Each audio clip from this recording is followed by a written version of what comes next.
பந்தமுமாகிய இயேசு கிறிஸ்துவின் இனிய நாமத்தினாலே உங்கள் அனைவரையும் வாழ்த்துகிறேன்.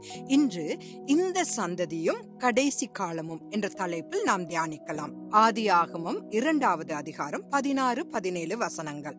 தேவனாகிய கர்த்தர் மனுஷனை நோக்கி, நீ தோட்டத்தில் உள்ள சகல விருட்சத்தின் கனியையும் புசிக்கவே புசிக்கலாம், ஆனாலும் நன்மை தீமை அறியத்தக்க விருட்சத்தின் கனியை புசிக்க வேண்டாம், அதை நீ புசிக்கும் நாளில் சாகவே சாவா என்று கட்டளையிட்டார்.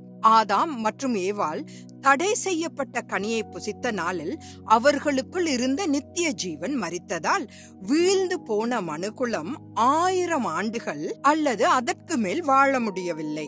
ஆதியாகமம் 5வது அதிகாரம் முதல் 27 வசனங்களில் பதிவு செய்யப்பட்டபடி ஆதாமிலிருந்து மெத்துசலா வரை மரித்தவர்களின் பட்டியலை நான் பகிர்ந்து கொள்கிறேன். ஆதாம் 930 ஆண்டுகள் மட்டுமே வாழ்ந்தார். சேத் 912 ஆண்டுகள், ஏனோஸ் 905 ஆண்டுகள், கேனான் 910 ஆண்டுகள், மகலாலெயேல் 895 ஆண்டுகள் மட்டுமே வாழ்ந்தார். யாரேத் 962 ஆண்டுகள் வாழ்ந்தார் மற்றும் இறுதியாக மெத்துசலா 969 ஆண்டுகள் வாழ்ந்தார். பின்னர் கர்த்தர் மனிதனின் வயதை 120 வயதாக குறைத்ததை காண்கிறோம். மோசே 120 வயதில் மரித்தார்.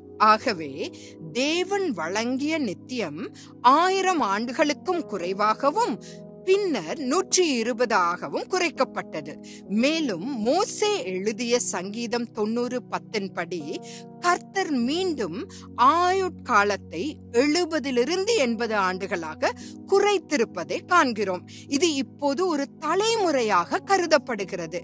1948 இஸ்ரவேல் புதிய நாடாக மறுபிறவி எடுத்ததால் 1948 80 ஆண்டுகள் கூட்டினால் 2028 வாக்கில் கிறிஸ்துவால் உரைக்கப்பட்ட தீர்க்க தரிசனம் நடக்கும் என்று எதிர்பார்க்கப்படுகிறது. ஏனெனில் மத்தேயு 24வது அதிகாரம் 34ஆம் வசனத்தில் இவைகளெல்லாம் சம்பவிக்கும் முன்னே இந்த சந்ததி ஒளிந்து போகாதென்று இயேசு கிறிஸ்துவே கூறியுள்ளார்.